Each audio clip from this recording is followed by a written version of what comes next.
El origen del Sacro Imperio Romano Germánico tuvo lugar en la división del Imperio Carolingio en 3 reinos diferentes, por medio del Tratado de Verdún. Los reinos resultantes fueron Germania, Francia y Lotaringia. El primero de ellos, reinado por Luis el Germánico, de la dinastía carolingia, es el que más tarde se convertirá en el Sacro Imperio Romano Germánico. A su vez, el reino de Germania estaba dividido en 5 ducados que gozaban de un autogobierno: Franconia, Lorena, Sajonia, Suabia y Baviera. El gobernante de cada uno de esos ducados elegía al emperador. Por aquella época, el imperio carolingio afrontaba su declive, que se debió a diversos factores: las invasiones e incursiones de pueblos extranjeros, tales como normandos, húngaros o eslavos, y el crecimiento del poder de los nobles.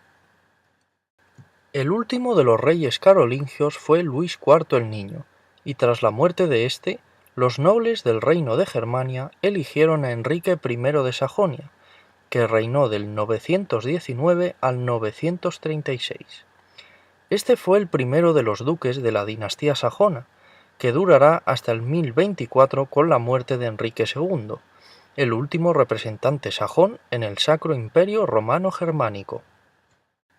Tras la muerte de Enrique I, su sucesor fue Otón I el Grande, que es celebrado por ser el iniciador del Sacro Romano Imperio Germánico en el 962. Aunque había sido proclamado rey de Francia Oriental tras la muerte de su padre en el 936, no fue hasta el 962 cuando fue proclamado emperador por el Papa Juan XII. Otón I se ganó este título porque fue capaz de conquistar territorios, por ejemplo el norte de la península itálica, y debilitar la invasión de los extranjeros y el poder de los nobles. La denominación de Sacro Imperio Romano Germánico se debió a que este imperio quiso ser el heredero del Imperio Romano de Occidente y el representante de los pueblos germánicos. En efecto, su origen se situaba en el reino de Germania. Por último, el rasgo que identificaba a estos pueblos era la religión cristiana, de ahí la palabra sacro. Tanto es así que Otón I fue partidario de la Iglesia, ya que muchos nobles luchaban por expropiar tierras y bienes a ésta.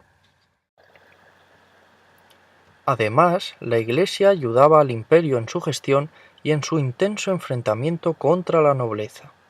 Como grandes hazañas de Otón I, se recuerda la batalla de Lechfeld en el 955, donde el emperador venció a los húngaros y eslavos, así como provocó un debilitamiento del poder de los nobles. También se recuerda a Otón I por convertirse en rey de Italia en el 961, cuando derrotó al rey Berengario II de Italia.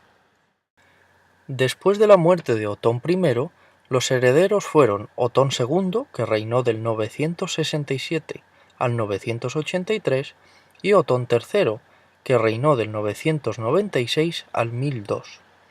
Ambos se encargaron de afianzar el poder en las tierras conquistadas, de frenar las rebeliones de los nobles y de estrechar las relaciones con la Iglesia. A raíz de esta sólida unión, se proclamó Roma capital del imperio. Finalmente, con Enrique II, que reinó del 1014 al 1024, termina el reinado de la dinastía sajona y le sucede la dinastía Salia, que reinó del 1024 al 1138. En la época de la dinastía Salia, el imperio amplía su superficie mediante la conquista de Borgoña, Provenza y Hungría. Además, esta etapa se caracterizó por el conflicto entre Iglesia e imperio, a partir de la querella de las investiduras del 1075 por parte del Papa Gregorio VII. Este excomulgó al rey Enrique IV porque el emperador no quería renunciar a la elección de cargos eclesiásticos ni al sometimiento del poder religioso por parte del poder temporal. Estas tensiones se mantuvieron hasta el 1122, fecha de la firma del Concordato de Worms, en el que el emperador Enrique V cedió ante la presión de la querella y aceptó que se efectuaran las investiduras por parte del poder religioso y no del imperial.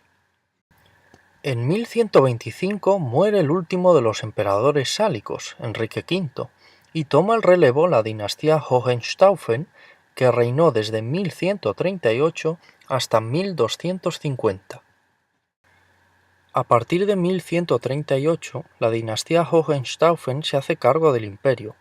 El primero de los emperadores es Conrado III, que reinó de 1138 a 1152, y es recordado por viajar a Tierra Santa y participar en la Segunda Cruzada de 1144 a 1148, la cual finalizó con la victoria musulmana.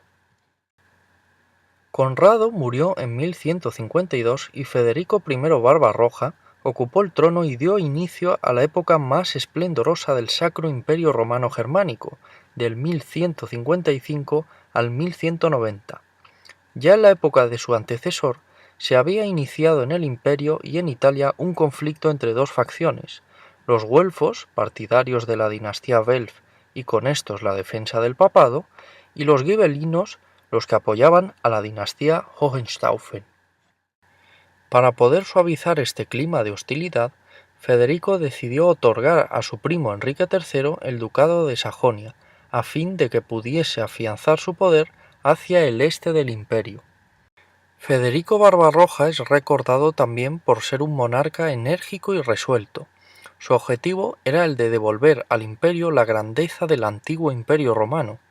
Para ello tenía que someter al papado y a las poblaciones italianas. El reinado de Federico Barbarroja finalizó con su muerte en 1190. Con Enrique VI, su sucesor, que reinó de 1191 a 1197, el imperio amplió su influencia hacia Sicilia, ya que este emperador contrajo matrimonio con Constanza de Sicilia.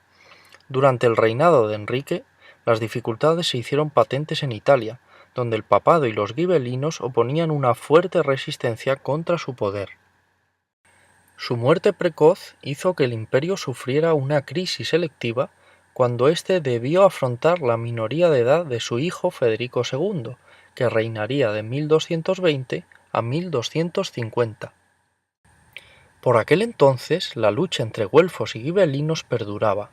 Ambas facciones habían elegido en 1198 a un emperador distinto, los gibelinos a Felipe de Suabia, uno de los hijos de Federico Barbarroja, y los güelfos a Otón IV, hijo de Enrique III de la dinastía Salia. A su vez, los güelfos recibieron el apoyo de Inglaterra y los gibelinos el de Francia. Finalmente, tras la batalla de Bouvines en 1214 y los conflictos entre ambos bandos, Federico II se hizo con el trono en 1220. Este último tuvo que enfrentarse al carácter rebelde de su hijo Enrique VII, que se coronó rey de Germania. Sin embargo, su padre lo condenó al destierro hasta que Enrique murió en 1242. Después de la muerte de Federico II en 1250, el trono le correspondía a su hijo Conrado IV, que desafortunadamente murió en 1254. A partir de ese momento inició un periodo de transición en el que varios emperadores y monarcas europeos lucharon por adueñarse del trono imperial. Dos ejemplos fueron Alfonso X el Sabio de Castilla y Carlos de Anjou de Francia. Al final, el escenario del imperio se vio protagonizado por dos emperadores, Manfredo, que reinó de 1255 a 1261, rey de Sicilia e hijo de Federico II, y Conradino, que reinó de 1254 a 1268 y era hijo de Conrado IV. Desafortunadamente, en el año 1268, Conradino fue decapitado por orden del Papa y la dinastía francesa de los Anjou. De esta manera, la dinastía Hohenstaufen acaba y toma la delantera la dinastía Habsburgo, que reinará de 1268 a 1806. Se trataba de una dinastía que tenía su origen en la región suiza del castillo de Habsburg. El emperador Rodolfo I, que reinó de 1273 a 1291, fue el que inauguró el reinado de los Habsburgo, y con él finaliza también el periodo del Gran Interregno, que duró del 1250 al 1273, es decir, desde la muerte de Federico II hasta la elección del propio Rodolfo. Esta época recibió tal denominación porque los emperadores poseían un título temporal y el deseo de apoderarse del trono generó luchas en reinos como Castilla, Francia, Germania e Italia, donde reñían güelfos y gibelinos. Rodolfo fue elegido por los príncipes alemanes en 1273.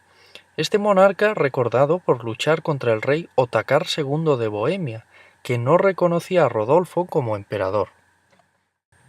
Ante el descontento de Otakar por Rodolfo, este último le arrebató territorios en Austria y Hungría. Más tarde, Rodolfo libraría una lucha contra Otakar en la batalla de Machfeld de 1278, donde Otakar murió.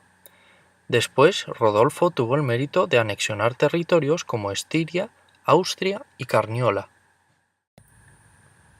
Tras la muerte de Rodolfo, le sucedió su hijo Alberto I, que reinó de 1298 a 1308, que vivió durante una década con apoyos de Francia, del Papa y de Bohemia, pero también con detractores pertenecientes a la nobleza alemana. Tanto es así que murió asesinado por su sobrino Juan de Suabia en 1308. El sucesor de Alberto fue Enrique VII, que reinó de 1308 a 1313 y que pertenecía a la dinastía de Luxemburgo.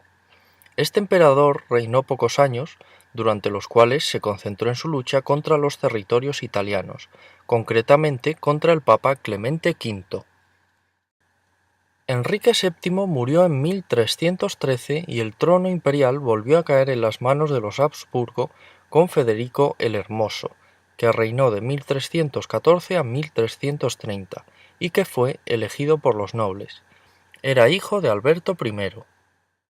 Su reinado se caracterizó por la disputa contra su rival al trono, Luis IV de Baviera, entre los años 1314 y 1325, cuando se impone de una vez por todas Federico el Hermoso. Para los Habsburgo, el siglo XIV supuso la incorporación de territorios en Carintia, Tirol, Friburgo y Trieste, es decir, territorios cercanos a Austria. Entre 1330 y 1438, la corona del Sacro Imperio Romano Germánico estuvo nuevamente en manos de la Casa de Luxemburgo. Carlos IV fue el siguiente emperador y reinó de 1355 a 1378. Este monarca es famoso por promulgar la Bula de Oro en 1356, con la que impone definitivamente el sistema de elección de los emperadores del Sacro Imperio Romano Germánico. Carlos IV fue sucedido por su hijo Wenceslao de Luxemburgo, que reinó de 1376 a 1400. Este tuvo que afrontar los conflictos entre los príncipes alemanes, los cuales se agrupaban en ligas para combatir entre ellos. En 1389, Wenceslao celebró la Dieta de Ega para apaciguar las disputas entre los electores. Tras esto, el emperador se desplaza a Praga, donde permanecerá hasta 1396, año en que vuelve al Sacro Imperio Romano Germánico y nombra como regente a su hermano Segismundo de Hungría.